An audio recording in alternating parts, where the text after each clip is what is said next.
Welcome to the road to Acapulco. There's a new idea in town, an idea that's been heralded by Bob Podolsky for 32 years. It's an idea that will change the world, and it's beginning to take shape in Acapulco. Welcome, everyone. This is the road to Acapulco. This is number 10. And today I'm with Bob Podolsky and myself, Michael Nimetz. And today we're going to talk about a subject that isn't in the book Flourish, but right. Should be. And so maybe we're going to have to write a new book. But the topic today is SYZYGY. SYZYGY, yeah. And I went to Wikipedia and I looked up the definition of SYZYGY. And this is what they said it was. A conjunction or opposition, especially of the moon with the sun. A pair of connected things. And then further into the definition, there was this: a straight line configuration of three celestial bodies. Now, Bob, you have a little bit different definition. Yes, that's right, I do. Can you start us off with that? Yes, well, I've always known for a long, long time that there are two definitions of SYZYGY, and the other one describes a biological process. Imagine, if you will, two single-celled animals. Picture them in your mind as being like a pair of bubbles with genetic material on the inside. And there they are floating around. And because they are similar, and because they like to do this, they come together and they stick to each other. And the membrane that separates them, where they're sticking together, dissolves. And they exchange half of each one's chromosomes. And then the layer in between reforms and they separate. So each one has genetically become halfway the same as the other. It is a mutual exchange of information that is very, very deep in their nature. And this concept has been, for a long time, a symbol for me, a symbol of a certain kind of deep sharing that can happen between any two living things or beings. So I discovered this symbolism back in 1970 when I was working for the Coast Guard in their headquarters in Washington, D.C. Then it was part of the Department of Transportation, and I was working in the electronics division, and I thought this was kind of a cool concept, so I made a drawing of it and I posted it on a bulletin board in the coffee room where I and my colleagues would go for coffee during our coffee breaks. And someone objected. Someone kept tearing down this piece of paper I'd post with the diagram of SYZYGY. Well, I found that very amazing because apparently some people felt threatened by it in some way. And I really don't know how would close, intimate sharing between two beings be threatening. But it tells me something about the psyche of the public, that in fact we have been trained not to bond with each other, not to be close to each other, not to really share deeply with one another. So I came to value what I call deep sharing between myself and other people. And when it's working, when you have the right environment for it, for example, in my experience, I've seen this many times in therapy groups in which I was a participant, and also groups in which I was one of the group leaders. And it's very common for people to be fearful and anxious about revealing to one another who they really are. And this brings me around to SYZYGY as a function of the Octologue, because in the Octologue setting, this is something that can happen and is beneficial.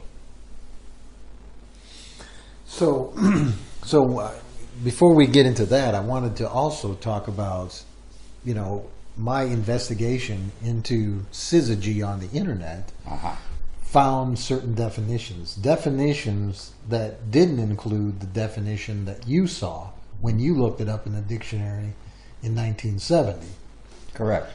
What do you think about that? Do you think that people are being dumbed down and this is just an example, a very fundamental example that's being taken out of their mentality? Whenever you remove a word from the common or average vocabulary, you remove a concept. And without the concept, it's not possible for people to think clearly on that subject matter unless they're willing to go outside the box. We're talking about this because we are outside the box. We are not constrained to only think about what is currently being taught in schools. Most people have that constraint because they don't know any better. And they could step outside the box and think about such things, but most people won't. There's a certain discomfort or anxiety that is induced by being outside the box, and if you're not used to it, it can be very daunting. You've seen that, I'm sure. Yes. Yes, and I think everybody is certainly, when they're conditioned and they come up against their conditioning, there's a choice that has to be made. They have to proceed with some level of fear, or not to proceed and just have some comfort. Right. In that they're not going to be confronting something that may be fearful. Right. But I made a little drawing on a piece of paper here, and I'm showing it to Bob right now, and essentially this is the image that you described. Yes. But now going back to what you talked about with the Octologue, when you take this idea of syzygy from 2 cells and multiply it to 8 cells, and all the 8 cells sharing with each other, right, and having a deep sharing experience, all these different chromosomes being mixed within the 8 different organisms, right, creates huge amount of new things. Yes. It's all about creativity. Yes, it's 28 times more than you'd have with just 2. Yeah, well, I put potentially 32 times as powerful. So I was assuming that it was 64. Well, if you 8 times 8 is 64, but obviously some of those relationships are duplicated. Right. Yes. So if you you take that number down to what are the actual relationships between individuals. I get 28 when I do that calculation. Well, my math may have been off. It's okay. It's whatever it is. It's a large number compared to what you have with only 2 people in the room. Yeah. The energy is more. The information is more.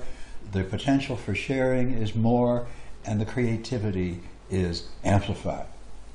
Yeah, and so this is a very simple, I think, diagram that can demonstrate the understanding that I feel like, I know from experiencing it as part of an Octologue, I feel the power. I feel the energy. I'm feeling it. But how to describe it to other people, I'm not sure exactly how to describe it to other people, but I can show it to people in an image, right, that maybe they can understand. And this is something that that I certainly didn't understand just maybe even a few months ago. Mm-hmm. And now I'm really starting to understand that this has some real power. Yes. And then it goes even further than that, because as we use this example to tackle problems within the group in regard to communication, things that most people consider taboos, when we agree as a group to tackle something that's a taboo, some problem that remains within the group, that there's people that are on one side of a problem and people that are on the other side, and their beliefs, their deep held beliefs, put them on opposite sides where they have a circumstance that and people don't really want to talk about that. Mm-hmm. Certainly in respectable conversations, people don't have these kind of conversations. But this is the opportunity that the Octologue presents to people to really bond people together and strengthen their friendship and ability to understand and trust each other. This is really a powerful thing. Pretty amazing. I have to hand it to you. You are able to see these ramifications of the Octologue concept, and I rarely meet people who have that facility in wrapping their mind around these concepts. And I'm really glad you do, because you're quite right. This dynamic of intimate sharing is going to change the world. It can't not change the world. As long as the world isn't reduced to a cinder by a bunch of evildoers, we're going to see this process spread worldwide, and the entire human culture is thereby going to be kick-started into a new phase of evolution, that is cultural evolution. And that's what we need. Well, and it's also almost like a elixir to the problem that the powers that be have presented to society. They've presented all kinds of conflicts and divisive things and then repeated them over and over to make sure that people understand that there are divisions between them.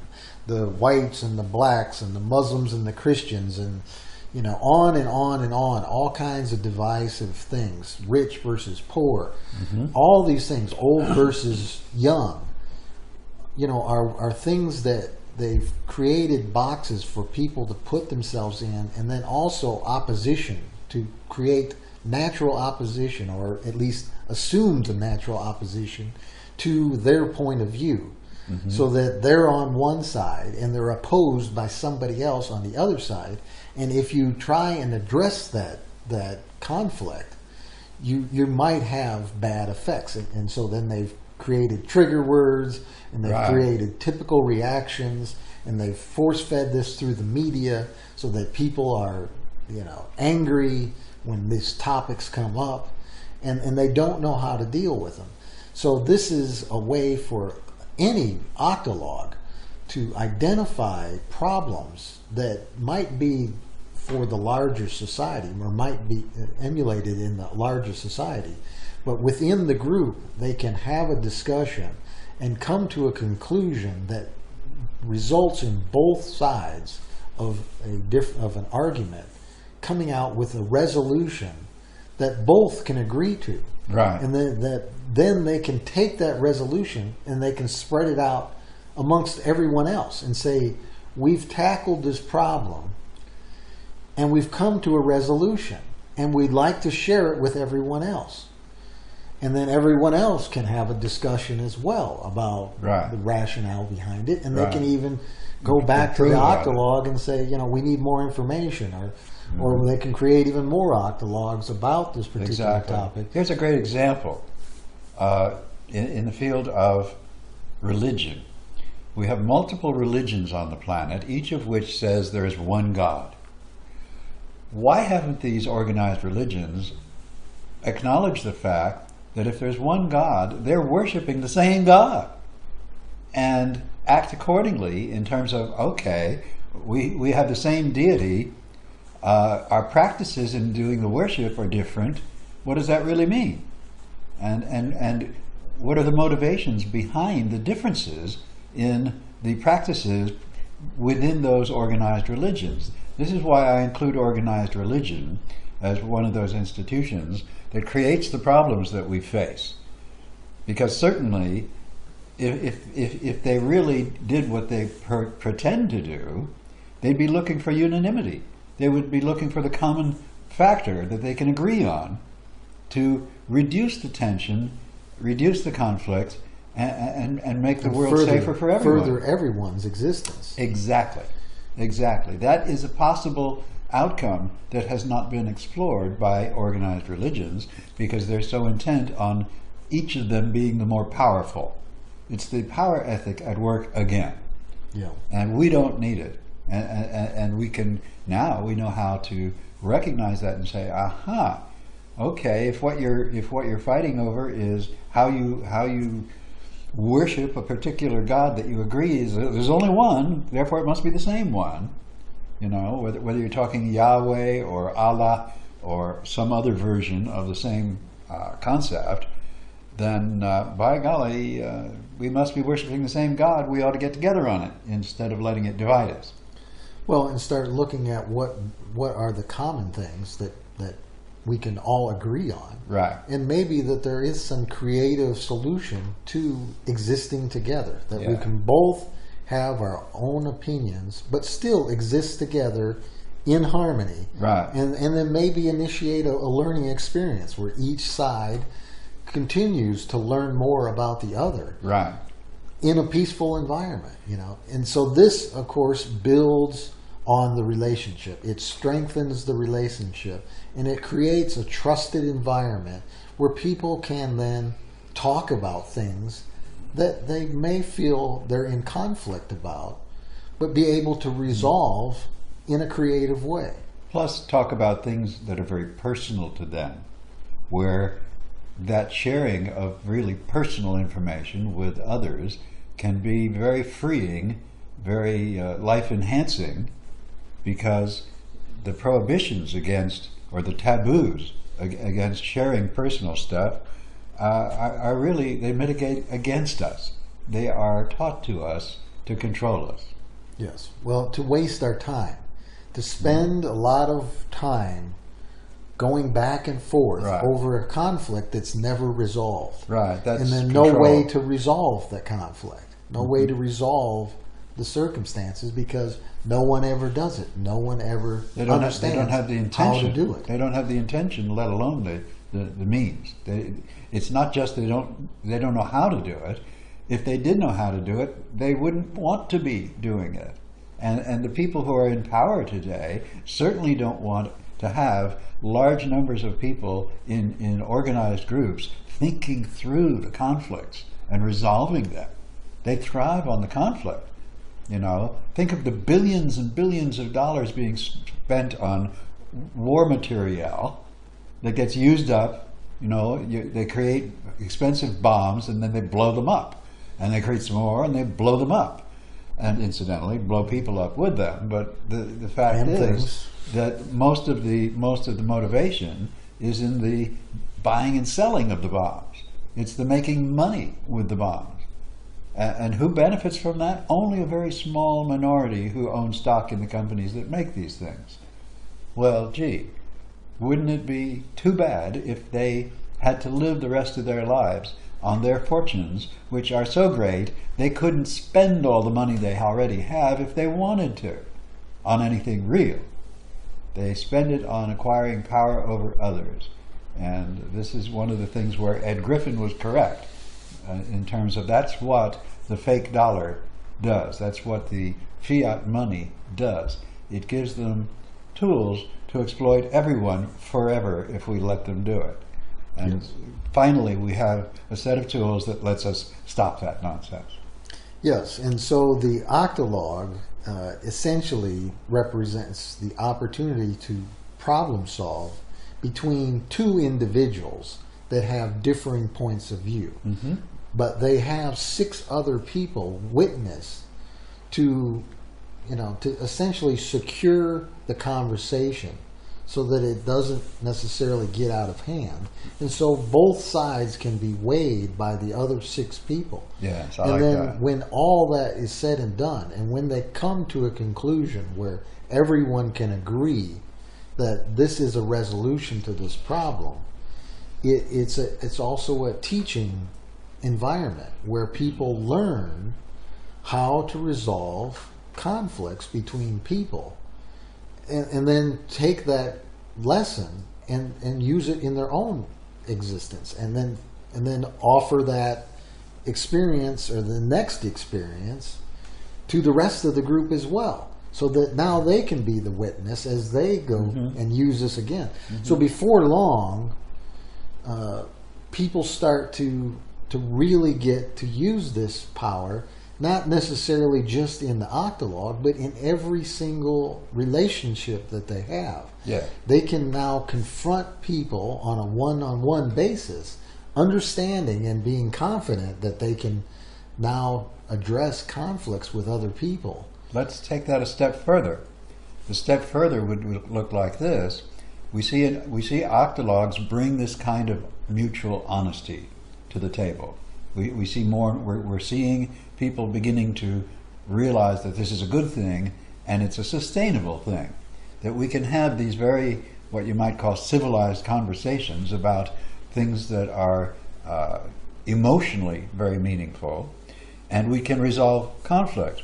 Now, the next step, as I see it, is when we introduce that technology that we call soul bonding, and we will have further podcasts about that specifically. But that is a technology that allows any two people to really dig deep in terms of coming to new understandings, where we deal with, we not only have conscious awareness, we have unconscious things going on. We have a subconscious that often controls our decisions before we even know we've made decisions. And that is something we can tap into as a resource. And when people do that, then this kind of deep sharing that we're talking about takes on an even new and a more profound dimension, because now we're talking about really intimate kind of mutual awareness of each other, where you know who I really am and I know who you really are. Oh my gosh. We are taught to be afraid of that, but in fact it is the thing that is missing in our society. It's the thing that screws up our society.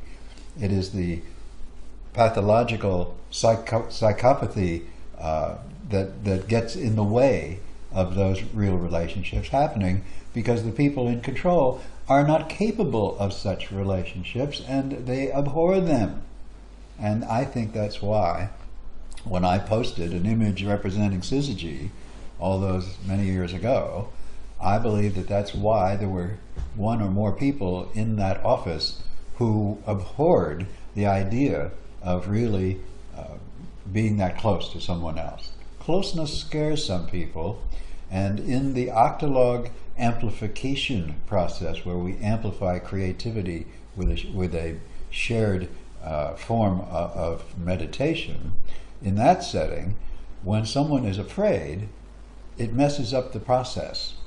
You cannot have the amplification process doesn't work if one of the members of the group is frightened of closeness. So we identify that person, remove them from the process, and continue then without them or with someone sitting in for them, a substitute. And thankfully, when somebody witnesses the process a few times, the fears usually go away. Whatever the fear is, they realize after witnessing the process that fear does not apply to the situation, and they stop reacting that way. Then they can participate. But it sometimes takes that change in order for participation to work. It's an interesting phenomenon. I don't fully understand it yet. I just know it works. It's a little bit like riding a bike. You don't have to understand all of the forces at work that keep you upright and safe riding a bike. But when you get going, you want to turn to the left, you pull on the right handlebar. Whoa, that's counterintuitive. If you're standing still, you would think that you would turn to the right by pulling on the right handlebar. But no, you pull on the right handlebar when you're moving, the front wheel acts like a gyroscope, the bicycle leans to the left, and you make a turn to the left. That's how it actually works, and yet oftentimes bicycle riders don't even realize that's what's going on. Similarly, in our groups, we can tap into levels of resourcefulness where we don't really know what's happening, but it's working, and I recommend it. So we just witnessed a movie the other night. We were watching a movie with Dolly Parton Jane Fonda, and I'm not sure what the third lady's name was. Dabney Coleman was yeah. But the 9 to 5. movie was 9 to 5. And it has some interesting parallels to the ideas that we're putting forth about people working together to right something that's wrong. And it, maybe in self-defense, I guess, in the movie to some degree, but in the circumstances, the three ladies stick together. And this story, it's interesting because I haven't seen the movie for a long time. I remember seeing it, many years ago, and now watching it again, I feel like there's a lot of things about it that kind of talk about a society that we no longer have. That we've been conditioned into a society that's different than the society that was there in 1980 when the movie was released. And so the way that they present the movie to the audience essentially is to make the audience feel comfortable with the characters and to make them identify with the characters. But the things that they do are certainly not things that the characters would do today to get the audience, because it would be politically incorrect, I think, in a lot of cases, to do some of the things that they did. Lily Tomlin was the third actress. And yeah, you're absolutely right. It was an iconoclastic movie when it came out. And while it's less so now, it's also less politically correct in a sense. It just violates more of the taboos by calling attention to the what I think of as the evils of hierarchy. 9 to 5 is the story about a bunch of people working in an office together. Big office, lots of people working there, lots of bureaucracy, lots of people taking credit for other people's work, and so forth. And it really is a beautiful example of what happens when a small segment of that bigger group decides to empower themselves. And that's what happens in that story, and it's very well depicted. And so they stuck together, they worked together, they exchanged information and understanding amongst themselves that led them to empower themselves to take action and do things differently. Some from necessity, others just from the understanding of the new information that allowed them to empower themselves to take action.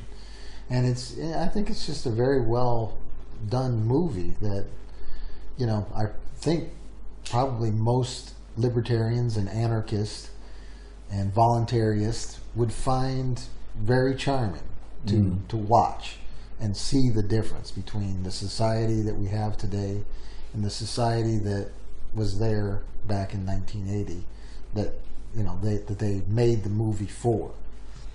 Right. So, getting back to the SYZYGY discussion, there's another part that we didn't really talk about, but it's the actual attraction that the individual bodies have towards that exchange. What is the forces, or how do we describe the forces that have things attracted to each other? It's a lot about, I think we've had this discussion with the evolution, where things are attracted to other things. Particles are attracted to other things. Right. Things react with other things. Right. And so there is something that's... It's called awareness. I see that the thing that makes all of that happen is awareness. As awareness increases, as an organism becomes more complex, or as we look at the complexity spectrum of organisms generally, more complex organisms have more potential choices that they can make in interacting with others.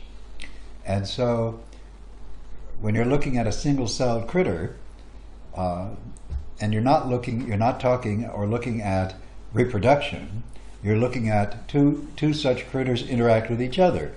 Well, somehow their awareness of each other gives them that choice. And they may or may not choose to do it, and we cannot possibly know, as far as I can tell. I mean, there may be some biochemists who could figure it out, but we don't know what is the mechanism of that attraction. But we do know there is a mechanism, because the attraction takes place, cells come together, and they have been witnessed under the microscope undergoing the SYZYGY process, and you can actually see the transfer of DNA material, or the genetic material, between these two critters, and then they separate. They go on their way. Each of them changed, no reproduction, and somehow that enhances them. They recognize an enhancement, and that is, on a chemical level, somehow, what brings them together. And it's like pheromones bringing animals together. We're not conscious of the pheromones, we humans. We can't sniff the air and say, oh yes, that's a pheromone of such and such a type person that I just happened to get a whiff of. But it is a chemical process, and similar chemical processes exist on a much simpler scale in insects. The way ants interact with each other, the way bees interact with each other, the way termites interact with each other. There's a very complex culture among these creatures that they understand. We can only see the results of it. We cannot experience it. We're not equipped to experience it. Well, there's the saying that goes, birds of a feather flock together. And so there's something in the human condition that brings people of similar beliefs together. And so what we're doing is we're sending out a message to those people, those birds of a feather. Yes, let's flock together. That we want to flock together, but that we're going to create something, a web of trust among people that goes far beyond the Octologue into what you call a holomat. Right. But that holomat is a web of trust. Right. That we gather trusted individuals, and as we get together in Octologues and we learn about each other, and we start to really find that we can trust and bond with other people, and then duplicate that with other Octologues, and people from Octologues all over will start to see that this level of trust that they have is part of what the effort is to become an Octologue and be part of an Octologue, is what gives people the credibility to deal with them on any particular subject that you might find of interest in them. And so, similar to the cell that is attracted or aware of the other cell, the Octologue is a way that creates a awareness of trusted individuals that we can then go forward with this idea, or with the potential that if another person is in an Octologue somewhere else and has some valuable information, we can kind of forego a lot of the learning effort it takes to be with another person that you trust. You can already just assume almost that they're trustworthy, and that now we can just get on with the work of understanding and move forward, to solving problems and creating new things. I say that one of the big challenges that we experience as humans is the issue of deciding how much we trust another individual.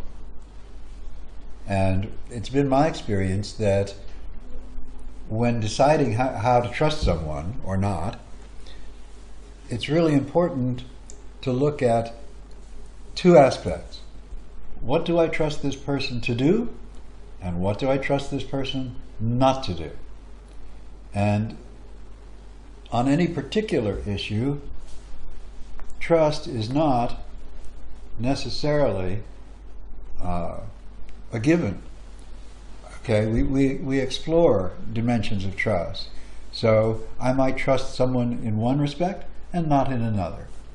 So it's important to define, I trust you with this, I don't trust you with that.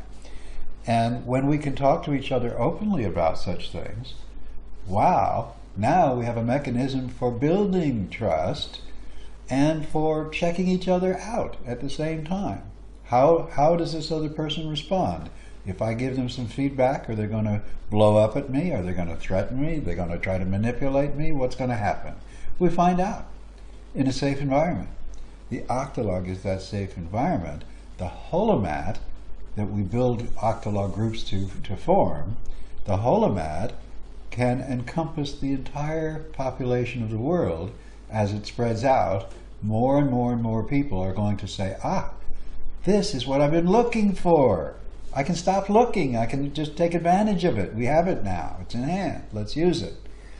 And as that awareness spreads, we're going to see a very rapid acceleration in the adoption of the Octologue because of the SYZYGY that it engenders. Well, I think that pretty much says it all for our topic today. Is there anything else that you want to add, Bob, or do we want to conclude it at this point? I'm ready to conclude, and we are going to certainly have subsequent sessions concerning many of the details of what it is that we're doing, how we're going about it, what makes it so desirable.